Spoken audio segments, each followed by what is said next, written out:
Hi friends, ఈరోజు మళ్ళీ మీకోసం ఇంకో రెసిపీతో వచ్చాను. అది కూడా స్వీట్ అనమాట.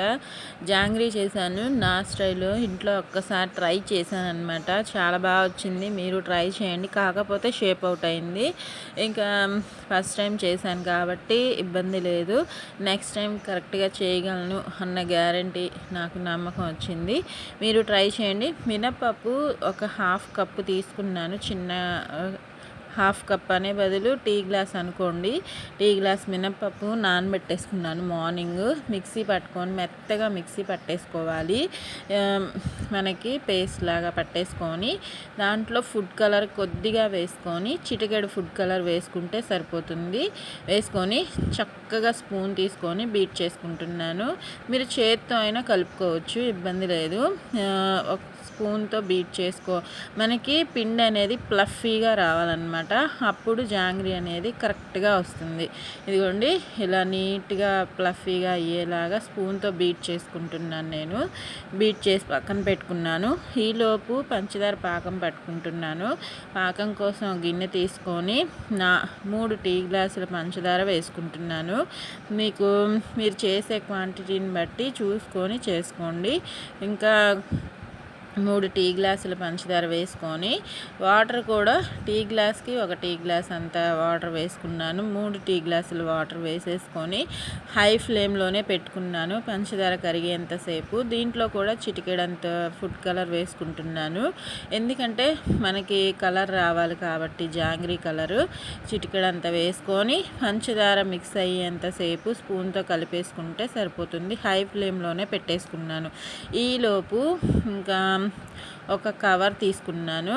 ఒక కవర్ తీసుకొని గ్లాస్లో పెట్టేసుకొని మనం పిండిని వేసుకోవాలి కదా, పైపింగ్ బ్యాగ్ కోసం కవర్ తీసుకున్నాను అనమాట. ఇంకా మీ దగ్గర ఏ కవర్ ఉన్నా యూజ్ చేసుకోండి. ఇప్పుడు దీనిలో పిండి వేసుకుందాము. మనం మిక్స్ చేసి పెట్టుకున్న పిండిని, మన పిండిలో చిటికెడు ఉప్పు కూడా వేసుకుంటే బాగుంటుందన్నమాట. ఇంకా వేసేసుకొని రెడీ చేసి పెట్టుకున్న పిండి మిశ్రమాన్ని వేసుకొని చక్కగా దాన్ని మన పైపింగ్ బ్యాగ్ లాగా రెడీ చేసుకుందాము. ఇదిగోండి, దీన్ని ఇప్పుడు పిండి వేసేసాను. మొత్తం నీట్గా ఒకవైపు అనేసుకొని ఒక మూలలాగా చేసుకుంటే మనం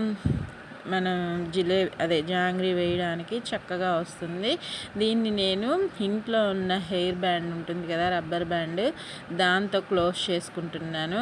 ఇంకా నా దగ్గర ఇదే అవైలబుల్గా ఉంది కాబట్టి ఇంకా ఏది ఉంటే దాన్ని అనుకూలంగా మార్చుకొని ట్రై చేయాలి కదా, అందుకే నేను ఈ రబ్బర్ బ్యాండ్ వేసేసుకొని చక్కగా ఇంకా రెడీ చేసుకున్నాను అనమాట.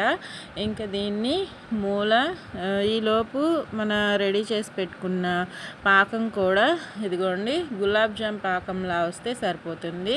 బబుల్స్ వచ్చాయి కదా, చక్కగా పాకం అనేది రెడీ అయిపోయింది. స్టవ్ ఆఫ్ చేసేసుకున్నాను. ఇక పక్కన ఆయిల్ కూడా హీట్కి పెట్టుకున్నాను. లో ఫ్లేమ్లోకి పెట్టుకొని హీట్ చేశాను అనమాట. హీట్ అయిపోయింది. మనం జాంగ్రీ వేసేటప్పుడు లో ఫ్లేమ్లోనే ఉంచుకోండి. ఆయిల్ బాగా హీట్ అయింది కాబట్టి మనం వేసిన వెంటనే చూడండి, ఫస్ట్ టైం వేస్తున్నాను, షేప్ కరెక్ట్గా రాలేదు. ఇంకా అలవాటు ఉంటే బాగా వచ్చేది అనిపించింది. అందుకే ముందు చిన్న చిన్నగా వేసుకున్నాను. తర్వాత కొద్దిగా సైజ్ పెంచాను అనమాట.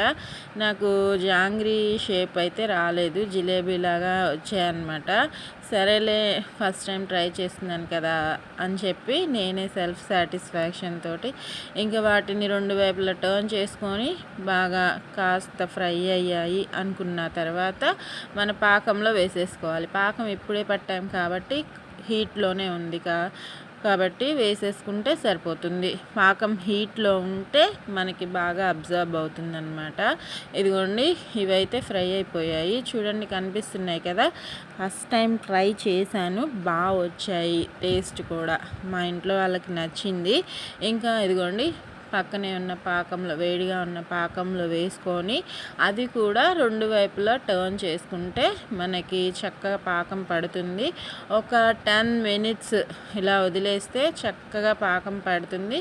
ఇంకా తీసి పక్కన పెట్టేసి సర్వ్ చేసేయడమే. చాలా బాగుంది, మీరు ట్రై చేయండి.